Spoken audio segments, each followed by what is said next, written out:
সবাইকে আমন্ত্রণ আজকের এন্টারটেইনমেন্ট 24 এর আয়োজনে দেশ বিদেশের বিনোদনের নানান খবর নিয়ে সাথে আছি আমি শারিকা তাবাসসুম।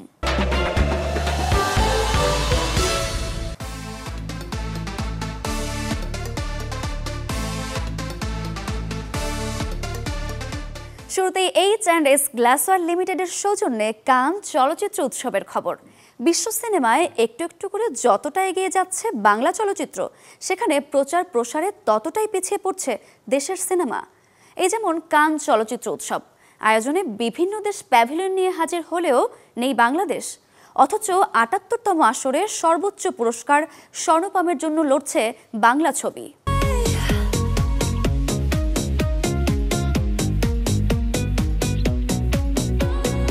চলচ্চিত্রের মানুষদের কাছে অন্যতম জনপ্রিয় এক আয়োজন কান চলচ্চিত্র উৎসব, আর তাই তো জাঁকজমক আয়োজনে প্রতি বছরই অনুষ্ঠিত হয় এই উৎসব।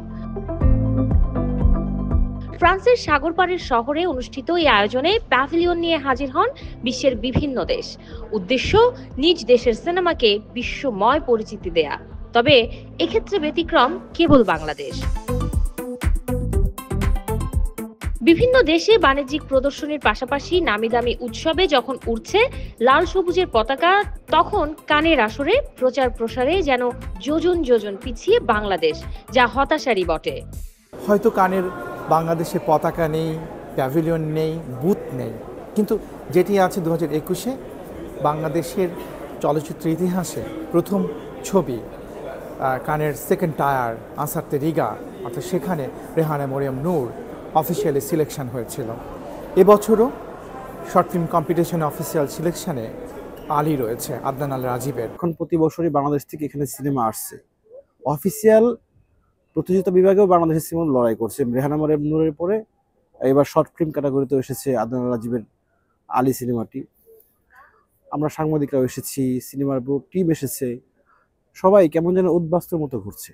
বাংলাদেশকে পরিচিত করার মতো একটা প্যাভিলিয়ন নেই, যেটা আমরা বুক ফুলিয়ে বলবো এই কান ফিল্ম ফেস্টিভ্যালে যেটা আমাদের প্যাভিলিয়ন, আমাদের পতাকাটা পথ করে উড়বে, আমরা দেখে শান্তি পাবো, এরকম কোনো আমরা স্পেস এখানে দেখিনি।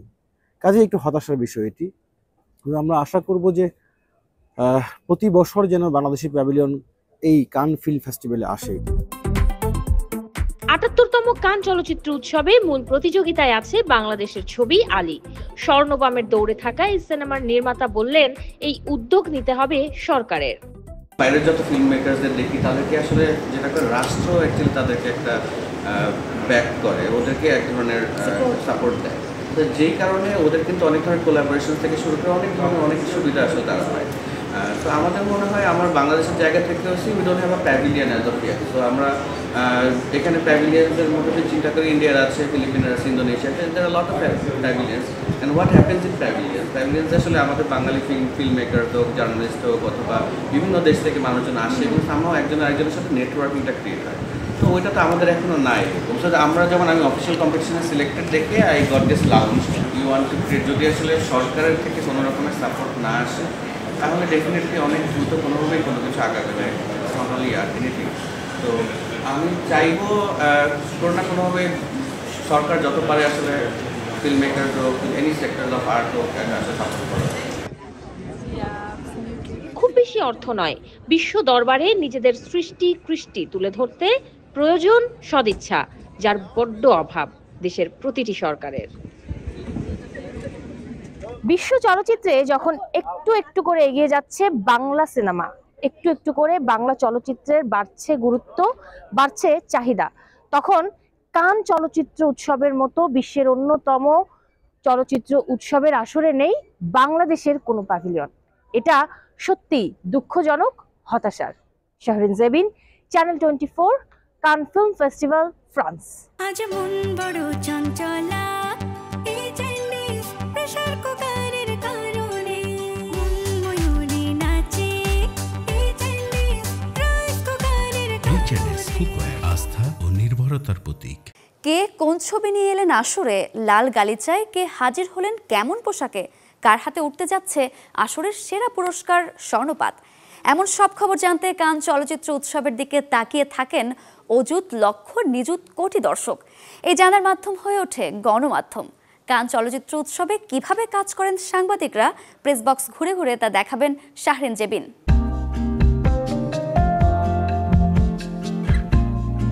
বিশ্ব সিনেমার অন্যতম মর্যাদাকর আয়োজন কান চলচ্চিত্র উৎসব, যে আয়োজনে নিজেদের সেরাটা নিয়ে হাজির হন বিভিন্ন দেশের তারকা, শিল্পী, মডেল থেকে শুরু করে প্রযোজক, পরিচালক সহ সিনেমার মানুষেরা। সম্মানজনক এই উৎসবের বিস্তারিত বিশ্বব্যাপী তুলে ধরতে বিশ্বের বিভিন্ন দেশ থেকে আয়োজনে হাজির হন গণমাধ্যম কর্মীরা, যাদের কলম আর ক্যামেরায় বিশ্বব্যাপী ছড়িয়ে পড়ে আসরের জৌলুস। সময়টা বদলেছে এবং সময়টা বদলে কারণে কস্ট কাটেলও হয়েছে কিছু কিছু জায়গায়। আমি যদি বলি যে সাংবাদিকদের যেই কিটস দেয়া হয়, ব্যাগ দেওয়া হয় বা সাংবাদিকদের যে ব্যাজ দেওয়া হয়, তার সাথে প্রথম 3 বছর আমরা সাংবাদিকরা ব্যাগ পেয়েছি, আরও অনেক মগ পেয়েছি বা বোতল পেয়েছি। কিন্তু 2022 থেকে আসলে সেগুলো কমে যাচ্ছে। প্রেস জোনে অনেক বলবো যে অনেক সুবিধা আছে, কিন্তু যে সুবিধা আগে ছিল সেটা অনেকটা কমেছে আমি মনে করি। ৭৮ বছরের দীর্ঘ যাত্রায় যেন কান চলচ্চিত্র উৎসবের একটি অবিচ্ছেদ্য অংশ হয়ে উঠেছে গণমাধ্যম কর্মীদের এমন সরব উপস্থিতি।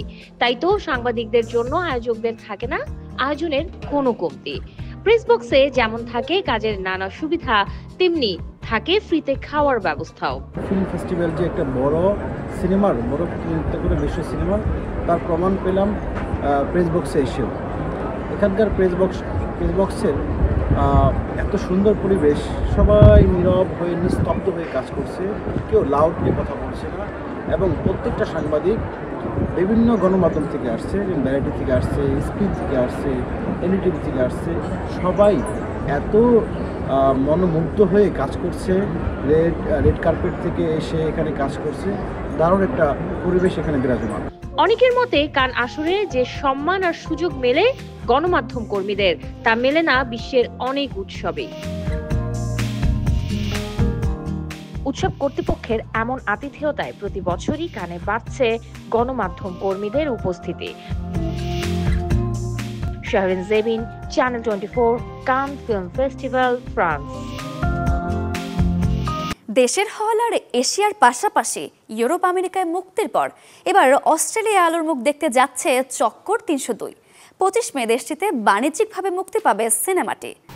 শরাফ আহমেদ জীবন পরিচালিত প্রথম চলচ্চিত্র চক্কর 302 দেশের হলে আলোর মুখ দেখে রোজারিতে।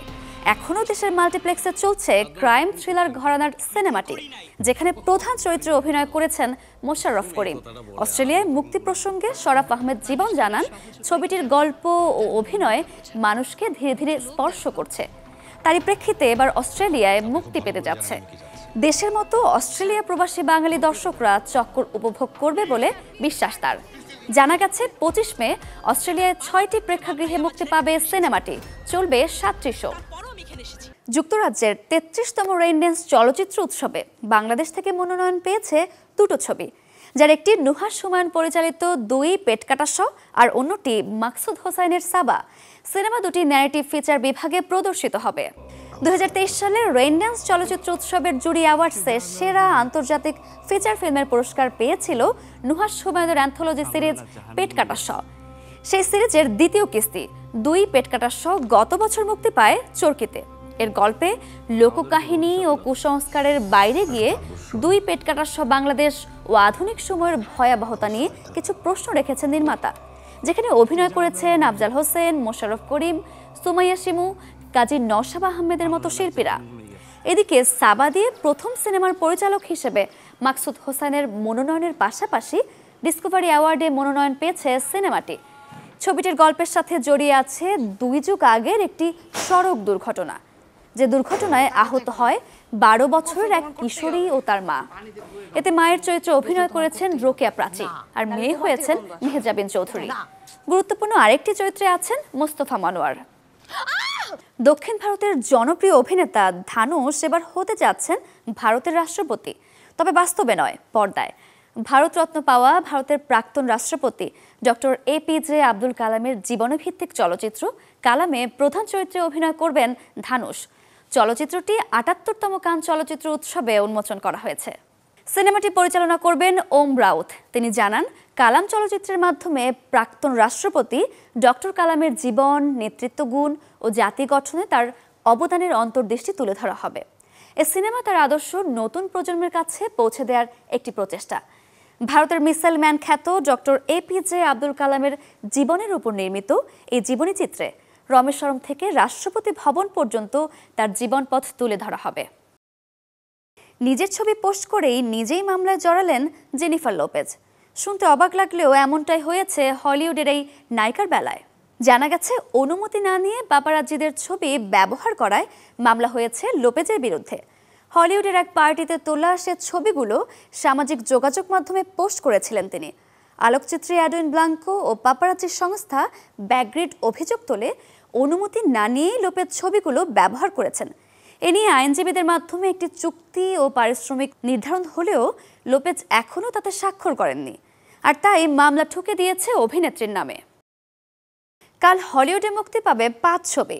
তালিকায় যেমন আছে অ্যাকশন, ড্রামা, রোমান্টিক, কমেডি, তেমনি আছে অ্যাডভেঞ্চার্স আবহ। শুক্রবার মুক্তি পাবে টম ক্রুজের বহুল প্রতীক্ষিত ছবি Mission Impossible the Final Reckoning. Mission Impossible সিরিজের শেষ কিস্তি এটি। একই দিনে আলোর মুখ দেখবে American animated fiction cinema Lilo and Stitch, যেটি পরিচালনা করেছেন ক্রিস স্যান্ডার। শুক্রবার মুক্তির তালিকায় আছে অ্যান্ড্রু ডিয়ং পরিচালিত ব্ল্যাক কমেডি মুভি ফ্রেন্ডশিপ। এছাড়া পরিচালক জন অ্যাভনেটের action drama cinema the Last Rodeo এবং জনি রিমো পরিচালিত action thriller movie Trail of Vengeance আলোর মুখ দেখবে কাল। দর্শক, এই ছিল আজকের এন্টারটেইনমেন্ট 24 আয়োজনে। বিনোদনের সব খবর জানতে ভিজিট করুন আমাদের ফেসবুক পেজ এবং ইউটিউব চ্যানেলে। আসছে রবিবার ঠিক একই সময়ে আবারও দেখা হবে। সে পর্যন্ত ভালো থাকুন, সুস্থ থাকুন এবং চ্যানেল 24 এর সাথেই থাকুন।